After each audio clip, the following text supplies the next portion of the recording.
은혜 받으실 하나님의 말씀은 누가복음 18장 1절에서 8절의 말씀이 되겠습니다. 누가복음 18장 1절에서 8절의 말씀입니다. 신약 성경 126면에 있습니다. 누가복음 18장 1절에서 8절의 말씀을 봉독해 올리겠습니다. 항상 기도하고 낭망치 말아야 될 것을 저에게 비유로 하여 가라사대 어떤 도시에 하나님을 두려워 아니하고 사람을 무시하는 한 재판관이 있는데 그 도시에 한 과부가 있어 자주 그에게 가서 내 원수에 대한 나의 원한을 풀어주소서 하되 그가 얼마 동안 듣지 아니하다가 후에 속으로 생각하되 내가 하나님을 두려워 아니하고 사람을 무시하나 이 과부가 나를 번거롭게 하니 내가 그 원한을 풀어주리라. 그렇지 않으면 늘 와서 나를 괴롭게 하리라 하였느니라. 주께서 또 가라사대 불의한 재판관의 말한 것을 들어라. 하물며 하나님께서 그 밤낮 벌어지는 택한 자들의 원한을 풀어주지 아니하시겠느냐. 저에게 오래 참으시겠느냐. 내가 너희에게 이르노니 속히 그 원한을 풀어주리라. 그러나 인자가 올 때 세상에서 믿음을 보겠느냐 하시니라. 아멘. 저는 여러분과 함께 밤낮 부르짖는 기도란 제목으로 말씀을 나누고자 합니다. 여러분, 우리가 하나님께 감사드리고 찬양하는 기도 외에 하나님께 무엇을 구하려고 할 때는 그때는 예배로 전투적인 자세로 적극적이고 끈질기게 기도하라고 말씀을 하고 있습니다. 그래서 누가복음 18장에 예수께서 항상 기도하고 낙심하지 말 것을 격려하고 있습니다.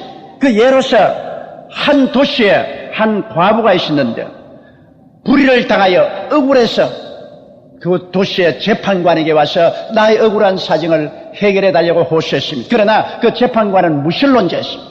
하나님도 두려워하지 않고 사람도 무시하는 사람인데 더구나 불쌍한 과부가 와서 간청하는 것 돌아보지 않았었어요. 그러나 이 과부가 자주 와서 이 불의한 재판관을 번거롭게 한지라 나중에 견딜 수가 없어서 그가 말했습니다. 이 과부가 자주 와서 나를 괴롭힘으로 내가 견딜 수가 없다. 빨리 이 문제를 해결해 줘야 되겠다. 그렇게 말하고 이 과부의 문제를 해결해 주었다고 기록하고 있는 것입니다. 왜 하나님께 나오는데 하나님이 이 불의한 재판관처럼 보일까요? 그것은 진실로 우리 아버지가 그런 것이 아니라 우리가 기도할 때 그런 심정을 느끼고 그런 체험을 합니다. 부르짖어도 하나님이 대답 없는 것 같이 느껴질 때가 많습니다. 그것은 하나님 보좌에 올라가는 공중의 권세와 받은 원수 마귀가 이 불의한 재판관처럼 우리의 기도를 막고 있기 때문인 것입니다. 그 기도의 통로를 막고 있는 원수 마귀와 우리가 대결해서 싸우기 위해서는 전투적인 태세를 가지고 나와야 되며 적극적이고 끈질기게 이 과부처럼 기도를 해야 된다고 성경은 말하고 있는 것입니다. 누가복음 18장 1절로 8절에 그렇게 기록하고 있습니다. 하물며 하나님께서 그 밤낮 부르짖는 택하신 자들의 원한을 풀어주지 않겠느냐. 저희에게 오래 참으시겠느냐. 그러므로 우리가 하나님께 기도할 때 원한을 가지고 기도하라. 즉 마음속에 뜨거운 소원을 가지고 기도하라. 그리고 밤이나 낮이나 계속해서 부르짖어라. 그럴 뿐 아니라 불태전의 믿음을 가지고 뒤로 물러가지 않고 계속 외쳐라고 그렇게 말씀하고 있는 것입니다. 이러므로 우리가 하나님을 감사하고 찬양 드릴 때는 그렇게 할 필요가 없지만은 무엇을 구하려고 할 때는 원수 마귀가 적극적으로 우리를 회방하는 것입니다. 우리의 기도를 결사적으로 막는 것입니다. 그렇기 때문에 불의한 재판관에 나와서 밤낮으로 부르짖는 이 과부와 같은 그런 결심으로 마음에 뜨거운 원한을 가지고 소원을 가지고 주야로 하나님께 부르짖으며 불태전의 기도를 할 때 이 마귀의 진을 무너뜨리고 우리가 하나님 앞에 나올 수가 있는 것입니다. 거기에 대한 좋은 예가 성경에 많이 기록되어 있습니다. 첫째로 우리가 보면 여호수아와 이스라엘 백성들이 애굽에서 나와서 가나안 땅에 들어갈 때 여리고 평지에서 7일 동안 여리고성을 둘러싸고 돈 것이 기록되어 있습니다. 이것은 우리의 기도에 대한 아주 적절한 좋은 예가 되는 것입니다. 여호수아는 그 백성들과 더불어서 첫째 날에 한 번 돌고 둘째 날, 셋째, 넷째, 다섯째, 여섯 동안 하루 한 바퀴씩 돌고 일월째는 7바퀴 그 성을 돌고 난 다음에 일제히 고함을 칠 때 여리고성이 무너져 내려왔습니다. 여러분, 하나님께서는 하루 만에 여리고성을 무너뜨릴 수가 있습니다.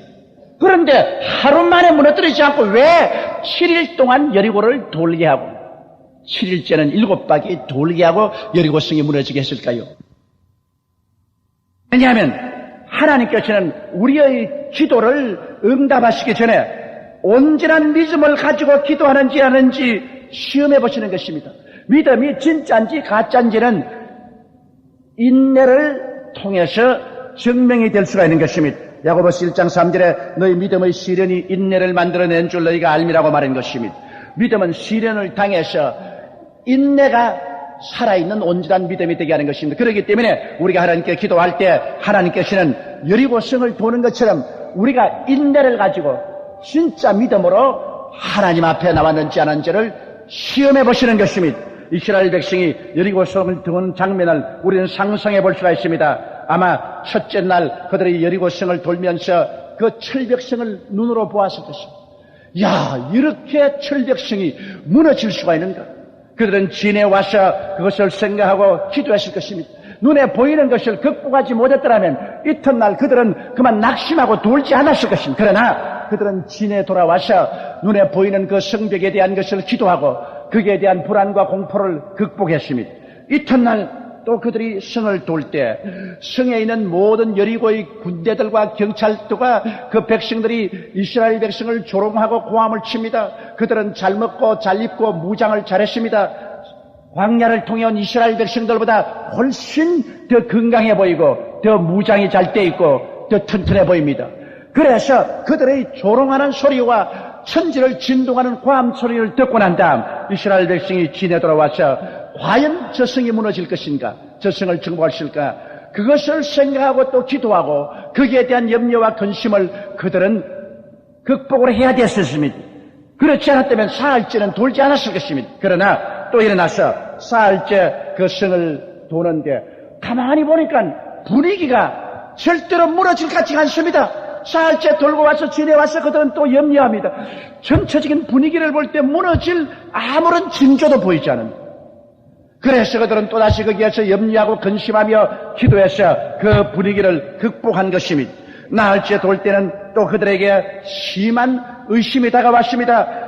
이렇게 돈다고 성이 무너진 전에 경험이 없는데, 그런 전력이 없는데 이 성이 과연 무너질까? 그래서 그들은 정신적인 그 회오리 바람을 또다시 기도하고 나흘째 극복해야만 되는 것입니다. 그러고 난 다음 다섯째는 또 돌면서 그들을 생각하기를 우리가 하나님 모든 것이 너무나 비이성적인 것이 아닌가? 비과학적인 것이 아닌가? 어떻게 이런 튼튼한 성의 지열로 무너질 수 있느냐?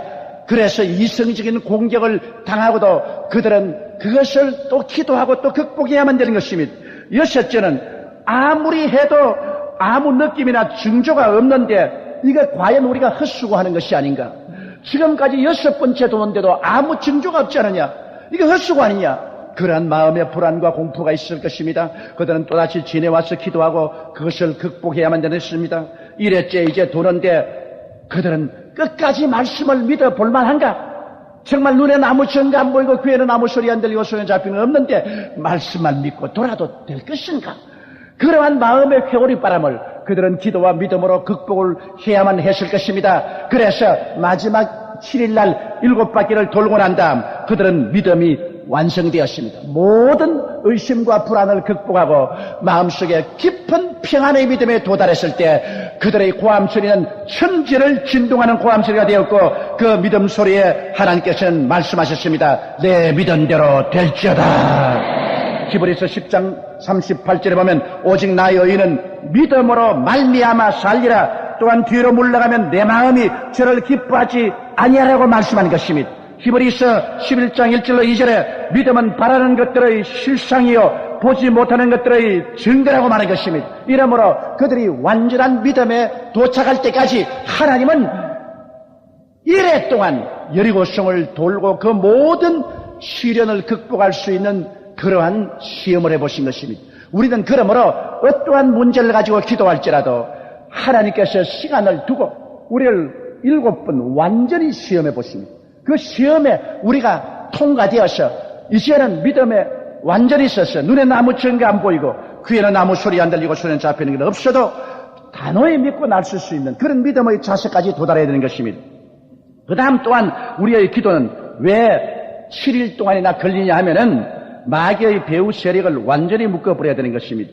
마태복음 18장 18절에 진실로 너희에게 이르노니 무엇인지 너희가 땅에서 매면 하늘에서도 매일 것이요 무엇이니 땅에서 풀면 하늘에서도 풀리라고 말한 것입니다. 이스라엘 백성이 여러분 여리고성을 한 바퀴 돌 때 벌써 밧줄로 여리고성을 묶은 것입니다.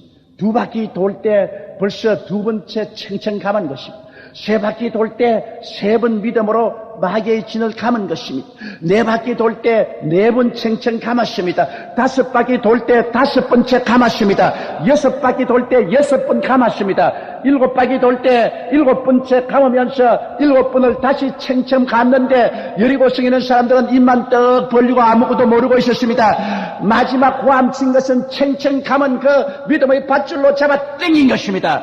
땅에서 매면 하늘에서 매일 것이요 땅에서 마귀를 완전히 대적해서 묶어서 고함치니 여리고성이 무너져버리고 말한 것입니다. 여러분 우리의 기도는 마귀하고 대적인 것입니다. 마귀는 끝까지 결사적으로 저항합니다. 그에 대해서 우리는 끝까지 대적해야 됩니다. 7번 도는 것은 완전히 대적하라. 절대로 물러가지 마라. 한번 마귀하고 붙었으면 끝까지 대적하라. 그래서 완전히 마귀에게 대적하면 마귀는 마지막에 여리고성 무너지듯이 무너져버리고 마는 것입니다. 그뿐 아니라 또한 우리가 7번 기도하는 것은 완전히 하나님께 제물이 되는 것입니다. 기도는 하나님께 제사 드리는 것입니다.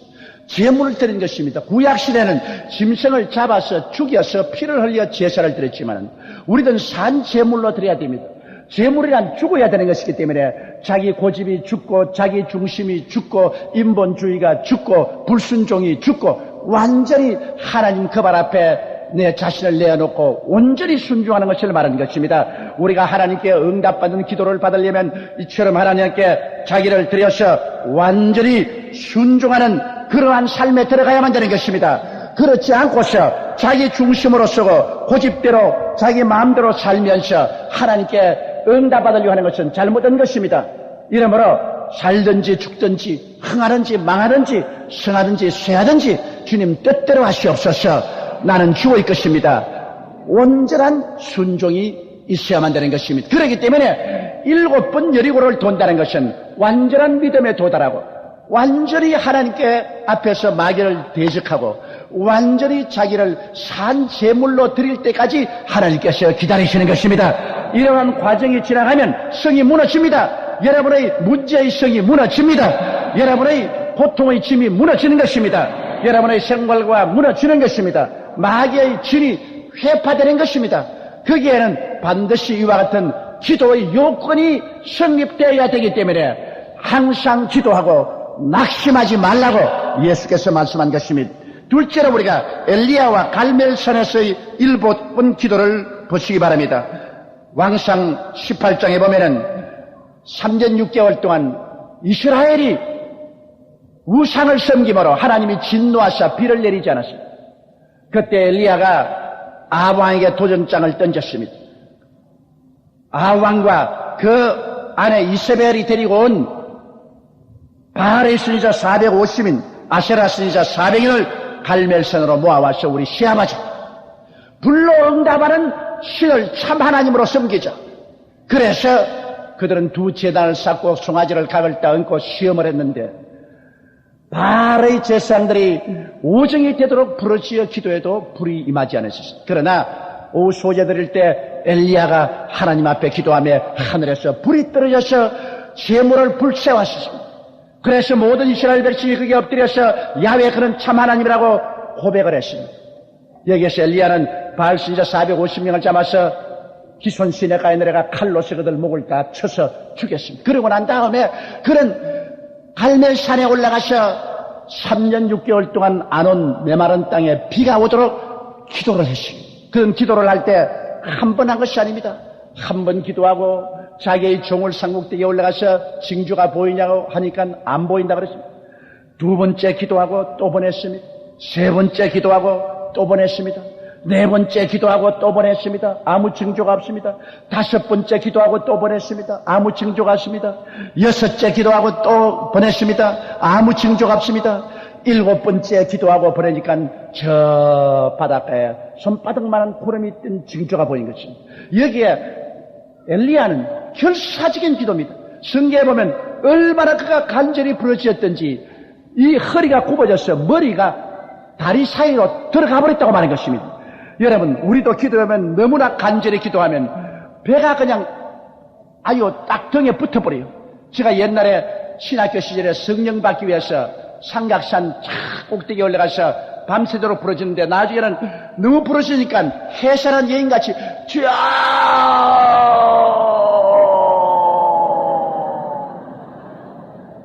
새우같이 몸이 오그라져 버리고 막기는 엘리야가 얼마나 고함쳤던지 새우같이 오그라져가지고 머리가 다리 사이로 들어가 버리고 말하셨습니다. 그는 기도할 때 한 번 기도할 때 그의 마음속에 시험이 다가왔습니다. 가뭄으로 눈에 보이는 모든 것이 메말랐는데도 네가 기도 안 되고 비가 오겠는가? 그러나 그것을 기도로서 그는 극복했습니다.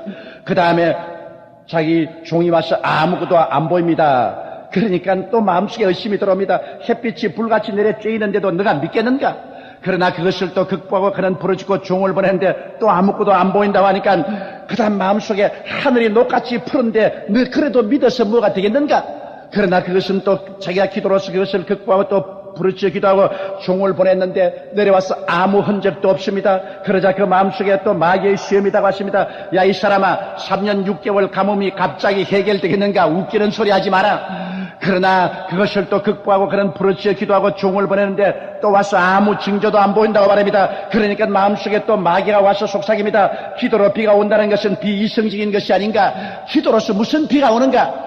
그러나 그것을 또 극복하고 그는 하나님께 부르짖었습니다. 그리고 종에게 보냈더니 종이 와서 아무것도 안 보인다 그럽니다. 그러니까 마귀가 와서 또 속삭입니다. 전에도 그런 경험이 없는데 네가 요사이 기도한다고 갑자기 그런 일이 일어나겠는가? 웃기는 소리 하지 마라. 그러나 그는 그것을 또 기도로서 극복을 했었습니다. 종을 위해 보내셨습니다. 그러나 그가 또 아무것도 안 보인다고 합니다. 그래서 일곱 번째 그는 기도하면서 하는데 마귀는 웃습니다. 아무 징조도 없을 거야. 너 기도해도 아무 징조도 없을 거야. 그러나 엘리야는 그 모든 마귀의 비웃음과 그 모든 마음의 의심을 극복하고 일곱 번째 기도하고 종을 보내니까 종이 저 바다 끝에 손바닥만한 구름이 떠올랐다고 말한 것입니다. 그것을 보자 엘리야는 뛸 듯이 기뻐했습니다. 그는 말하기를 빨리 아합에게 말하기를 빨리 먹고 마시고 병거를 타고 이스라엘로 빨리 들어가십시오. 큰 비의 소리가 들린다고 말한 것입니다. 그러자 즉시로 손바닥만 구름장은 온 하늘을 덮는 먹장 구름이 되고 그리고 3년 6개월 만에 하늘에서 폭우가 쏟아졌습니다. 이러므로 그는 온전한 믿음에 도달할 때까지 마음에 조그만한 의심도 없을 때까지 기도를 계속해서 그 모든 것을 극복하고 마음에 완전한 믿음이 점령할 때까지 뒤로 물러가지 않았습니다. 하나님은 7번 시험했습니다. 7번이나 하시는 완전한 믿음이 들어올 때까지 하나님께서는 시험해보는 것입니다. 쉽게 뒤로 물러가면 안 됩니다. 그는 기도할 때 바로 비를 맞고 있는 공중에 권세하는 원수 마귀와 대결하는 것입니다. 그 기도가 상달하려고 할 때 원수 마귀가 막습니다. 다니엘이 자기 조국을 위해서 얼레강가에 가서 기도할 때 하루를 기도해도 응답 없습니다. 열흘을 기도해도 응답이 없습니다. 같이 기도하던 사람들은 낙심해서 다 뒤로 나가 떨어졌습니다. 다니엘 혼자 남았습니다. 그는 10하루, 10이틀, 10살, 10날, 15, 16, 17, 18, 19, 20 금식하면서 그는 버팁니다. 끝까지 버팁니다. 마지막 21일째 되자 하늘의 천사가 나타나서 하나님의 지극히 사랑받은 다니엘아, 너 기도가 하늘에 첫날 상달되었으나 내가 응답을 가지고 내려온데 하늘에 바사 나라를 다스리는 원수 마귀가 나를 대적에 서으므로 20하루 동안 대치해 있다가 군장 미카엘이 와서 나를 도우므로 오늘 내게 응답을 가지고 왔다고 말한 것입니다. 이 사실은 우리의 기도가 하늘에서 원수 마귀에 의해서 대적되고 있다는 사실을 알아야 되는 것입니다. 그렇기 때문에 우리는 끝까지 대적해야만 하는 것입니다. 끝까지 7번 기도하라. 완전히 끝까지 물러가지 말고 마귀와 대적하라고 대결하는 것입니다. 그래야 마귀의 진이 무너지고 하나님의 응답이 다가오는 것입니다. 그뿐 아니라 여기에서도 역시 기도드리는 자는 온전한 순종으로 나가야 되는 것입니다. 여러분, 하나님께서 아브라함에게 산 제사를 요구했습니다. 하나님께서는 100살에 낳은 아들 이삭을 모리아산에 와서 제물로 드려야 했습니다. 그것은 그 아들을 제물로 드린다는 것보다도 여기에 전적으로 순종하는 아브라함 그 자신을 제물로 드린 것과 한 가지인 것입니다. 100살에 낳은 아들을 잡아서 각을 떠서 장작 위에 펼쳐놓고 불을 붙여서 제물로 드리라고 할 때 두말하지 않고 순종해서 그 아들을 사흘 길을 걸어 데려가서 모리아산에 올라가 장작 위에 잡아서 드리려고 칼을 들 때는 아들을 잡는 것이 아니라 자기를 잡는 것입니다. 자기를 온전히 순종하지 않고는 절대로 그렇게 할 수가 없습니다. 바로 그와 같은 순종의 제사를 하나님이 원하는 것입니다. 그 순종의 제사를 드릴 때 하나님은 감동하십니다. 내가 내게 복주고 복주며 너를 번창케 하고 번창케 하라고 말한 것입니다. 이처럼 우리의 기도는 우리가 완전히 산 제물이 될 때까지 하나님께서 기다리는 것입니다. 완전한 믿음, 원수 마귀에 대한 완전한 대적, 그리고 완전한 산 제물이 될 때 하나님께서는 기꺼이 우리의 기도를 응답하여 주시는 것입니다. 셋째로 우리는 나만 장군의 문둥병과 요단강에서 7번 목용한 사실을 살펴봐야 됩니다. 여기도 또한 7번입니다. 7수라는 것은 완전 숫자입니다. 완전히 하나님께 믿고 완전히 마귀를 대적하고 완전히 순종의 제물이 되기를 하나님 기다리시는 것입니다. 이와 같은 조건이 구비될 때 하나님의 응답이 우리에게 임하는 것입니다. 여러분 잘 아시다시피 시리아의 대장군 나만은 그 시리아의 임금을 위해서 여러 전투에서 승리하고 시리아를 구제했으므로 국가적인 영웅이었습니다. 그러나 그는 문둥병 환자였습니다. 그러므로 세상적으로 명예와 지위와 권세가 있었지만은 속으로 그는 죽어가고 있었습니다. 문둥병 환자였습니다. 이는 마치 세상 사람 같습니다. 20세기에 사는 사람들이 옛날보다 잘 먹고 잘 입고 잘 살고 과학이 발달되고 영화롭게 산다고 하지만은 그 속은 다 문둥병이 걸린 것입니다. 죄악은 문둥병입니다. 하나님을 대적하는 문둥병이 그들을 먹어 들어가고 있는 것입니다. 그리고 순식간에 70이 아니면 80세 되기 전에 사람들은 그 문둥병에 모두 다 썩어 들어가서 영원한 지옥으로 떨어지고 마는 것입니다. 예수 그리스도 앞에 들어오기 전에는 그 문둥병이 낫지 않습니다. 예수님만이 우리 죄악을 십자가에 대신 걸머지고 몸짓고 피를 흘려 죽으시고 이를 극복했기 때문에 예수를 믿음이 영적인 문둥병인 죄를 다 사해버리고 그리고 문둥이들이 가는 지옥에 가지 아니하고 구원받은 사람들이 가는 천국으로 들어갈 수 있게 되는 것입니다. 그런데 이 나만 장군은 이스라엘 중에서 포로로 잡은 소녀가 집에서 자기 부인을 도와서 집안일을 보고 있는데 그 소녀가 그걸 보고 까다롭게 느꼈었어. 우리 주인이 이스라엘에 가서 선지자 엘리사 앞에 서면 문둥병이 나을 거라고 말했어. 이 말을 듣고 물에 빠진 사람이 지푸라기도 줍는 심중으로 그는 임금에게 이야기해서 이스라엘로 갔습니다. 이스라엘 왕에게 시리아 왕이 글을 썼으면 내 종이 당신 나라에 가거들랑 문둥병을 고쳐주소서. 이스라엘 왕이 편지를 받자 자기 옷을 찢었습니다. 이것은 시리아 왕이 나에게 조건을 걸어서 전쟁하려고 하는 것이다. 내가 하나님이야. 문둥병을 고치게. 그러자 그 말을 들은 엘리사가 그 사람을 우리 집으로 보내소서. 그래서 이 나만 장군이 위세당당하게 장군의 옷을 입고 수많은 병사를 거느리고 보무도 당당하게 엘리사의 집에 가니 조그마한 초라한 초가집에 엘리사가 사는데 살인문에 엘리사도 나오지 않고 그 게하시가 나와서 허리를 굽혀서 굽시라고 하는 말이 우리 주인은 지금 바빠서 당신 만날 여가가 없으니까 저 요단강에 가서 7번 목욕하면 나을 겁니다. 그러고 돌아가시오.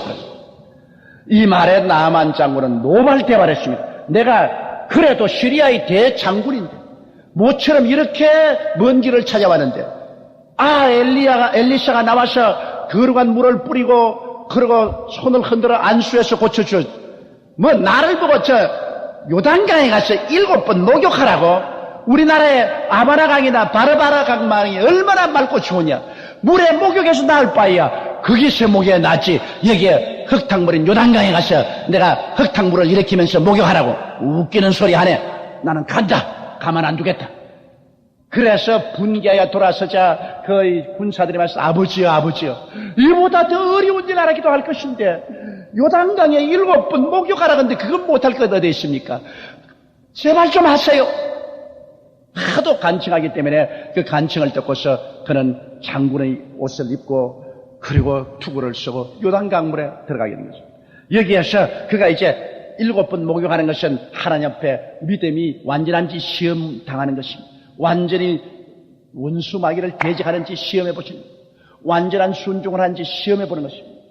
참으로 어려운 시험이었습니다. 그러나 그는 거의 모든 군사들이 보는 가운데서 요단강물에 들어갔습니다. 요단강물은 아바라나 바르바알 강처럼 맑지 않습니다. 그리고 들어가니까 밑에 진흙이 발에 잡혀서 흙탕물이 되었었습니다. 그는 한번 퐁당 들어갔다가 나와보니까 여전히 문둥병이거든. 그의 마음속에 너희 창피다 하고 말았다. 너 우스꽝스럽게 되었다. 그렇게 났느냐? 그래도 그는 믿습니다고 또 두 번째 퐁당 들어갔다 나와보니까 여전히 문둥병이 골마 터지고 아픈 것은 여전합니다. 너희 괜한 짓 하고 있지 않느냐? 그러나 믿습니다 하고 세 번째 또 퐁당 들어갔다 나와보니까 여전히 문둥이로 이그러진 그대로입니다. 너 여전히 문둥병 환자가 아니냐? 이런다고 뭐가 되겠는가? 그러나 그는 말했습니다. 아니냐, 믿습니다. 네 번째 퐁당 들어갔다 나왔는데 흙탕물에 들어갔다가 나온다고 나을 것이 뭔가? 이렇게 물에 목욕할 바에야 다메섹강, 아바나, 바르바알 강에서 하는 것이 낫지 않느냐? 그런 마음이 들어왔습니다. 울상이 되었습니다. 그러나 제자들은 모두 다 합장하라고 계속하라고 자꾸 말하고 있는 것입니다. 다섯 번째 퐁당 들어갔다가 들어왔는데 이거 완전 꼬락서니가 마리아입니다. 물에 빠진 쥐새끼처럼 되고 말한 것입니다. 흙탕물을 쭉 흘리고 대장군이 이제 말이 아닙니다. 이제 이거 엘리사 말 듣다가 이제 사람 완전히 버린 사람 되지 않았냐? 그런 마음이 생겼습니다. 그럼에도 불구하고 그는 믿습니다고 여섯 번째 퐁당 들어가 나왔는데 낫지도 않았습니다. 이런 비과학적이고 비이성적인 일을 계속하다가 사람 영 이제 망하지 않느냐? 그런 생각이 났습니다. 그러나 그것을 극복하고 그는 죽을 길을 쓰고 7번째 퐁당 들어갈 때 마음속에 이래도 엘리사의 말을 믿느냐? 믿습니다. 길을 쓰고 퐁당 들어갔다가 나와서 보니 순식간에 그의 몸이 어린아이 몸같이 변하고 문둥병은 온데간데 없이 사라져버리고 말한 것입니다. 기적이 일어난 것입니다. 그가 7번 물에 들어갔다 나온다는 것은 여간한 믿음의 시련과 투전이 아니었습니다. 그러나 그는 완전히 믿었었습니다. 그 완전히 믿음에 대해서 하나님이 응답한 것입니다. 그뿐 아니라 7번 들어갔다 나오매 그는 완전히 마귀와의 싸움에서 이긴 것입니다. 여러분, 병이란 것은 사고로 다친 것이나 장애자가 아닌 이상 일반직이 아닌 모든 병은 그 배후에 마귀가 병을 가져온 것입니다. 이거 다쳐서 병들거나 장애자로 태어난 것은 그건 병이라고 할 수 없습니다. 불구입니다. 그러나 그렇지 않고 다가오는 모든 병은 마귀가 배후에 있는 것입니다. 사도행전 10장 38절에 하나님께서 나사렛 예수에게 성령과 능력을 기름 붓듯 하였으며 저가 두루 다니시며 착한 일을 행하시고 마귀에게 눌린 모든 자를 고치셨다고 말한 것입니다. 예수님이 고친 모든 병은 마귀에게 눌렸었던 병을 주님께서 다 고치신 것입니다. 그러므로 여러분, 기도는 마귀와의 실험인 것을 알아야 됩니다. 에베소서 6장 10절로 12절에 정말로 너희가 주 안에서와 그의 힘의 능력으로 강건하여지고 마귀의 괴계를 능히 대적하기 위하여 하나님의 전신갑주를 입어라. 우리의 실험은 혈과 육에 대한 것이 아니요 정사와 권세와 이 어두움의 세상 주관자들과 하늘에 있는 악의 영들에게 대함이라. 그러므로 여러분, 우리의 기도는 마귀와의 실험입니다. 내가 치고 넘어지고 안다리 걸고 바깥다리 걸고 허리치기 하고 마귀와의 레슬링입니다. 그 레슬링에 중간에 포기하면 안 됩니다. 마귀는 결사적으로 저항하지만 우리는 완전한 대항을 해야 되는 것입니다. 원수 마귀에 대해서 완전하게 나사렛 예수 이름으로 명하노니 너희 원수 귀신아 너는 이미 십자가에서 무장 해제되었다. 물러갈지어다. 마귀에 대해서 7번 끝까지 마귀가 물러갈 때까지 저항해야 되는 것입니다. 우리의 기도는 마귀를 번거롭게 합니다. 우리의 기도는 마귀를 괴롭히는 것입니다. 여러분이 기도하면 기도할수록 마귀는 번거로워지고 괴로워지고 견딜 수가 없어서 나중에 여러분께서 완전한 결심을 하고 마귀를 저항하면 그는 고함을 치고 한 길로 왔다가 7길로 도망을 치고 마는 것입니다. 이러므로 우리는 끝까지 여러분 대적해야 됩니다. 그뿐 아니라 나아만은 하나님께 온전히 순종했습니다. 그야말로 시리아의 장군이 하나님 시키는 대로 흙탕물에 들어가서 7번 목욕하는 것은 하나님 앞에 온전히 순종의 제물이 된 것입니다. 하나님은 이 제물을 기쁘게 바라주신 것입니다. 그래서 그 문둥병을 고쳐주신 것입니다. 여러분, 그러므로 우리가 이 사건을 통해서 보게 될 때 여호수아 앞의 여리고성이나 3년 가뭄에 처한 엘리야나 그 당시에 결코 치료 불가능한 문둥병에 걸린 나만 장군이나 모두 인간적으로 볼 때는 결코 건널 수 없는 강에 막혔습니다. 불가능합니다. 절망입니다. 그러나 그들은 모두 하나님의 약속을 믿고 모든 의심을 정복하고 마귀와의 대결에서 이기고 자신들을 온전히 순종의 제물로 바칠 때 하나님께서 기적으로 응답하여 주신 것입니다. 오늘날에도 인간의 불가능은 하나님의 가능입니다. 인간의 절망은 하나님의 소망입니다. 너희는 내게 부르짖어라. 내가 내게 응답하겠고 크고 비밀한 일을 내게 보여주겠다고 말씀하신 것입니다. 사람이 알 수 없는 크고 비밀한 일을 하나님은 갖고 있습니다. 그러나 이 모든 것은 기도를 통해서 하나님 앞에 나가야 됩니다. 그 기도는 여러분 마치 여호수아처럼 엘리야처럼 그리고 나만처럼 7번 기도하는 것. 완전한 믿음의 시험을 통과해야 되고 철저히 마귀에게 대적해야 되고 완전한 제물이 되어서 주님 중심으로 순종하고 일어날 때 마귀의 죄는 회파되고 하늘의 보좌는 움직이고 하나님의 권능의 팔은 나타나고 나사렛 예수 이름으로 오늘날 또 기도는 응답되고 우리 영혼이 잘됨같이 범사에 잘됨에 강건하고 생명을 때 넘치게 하는 하나님의 은총이 나타나게 되는 것입니다. 지금은 우리 주 예수 그리스도의 무한하신 은혜와 아버지 하나님의 영원하신 사랑과 보혜사 성령님의 충만하신 축복이 오늘 성회에 출석한 우리 성도 개인 가정생활 자녀 위에 넘치도록 함께 계실지어다. 아멘.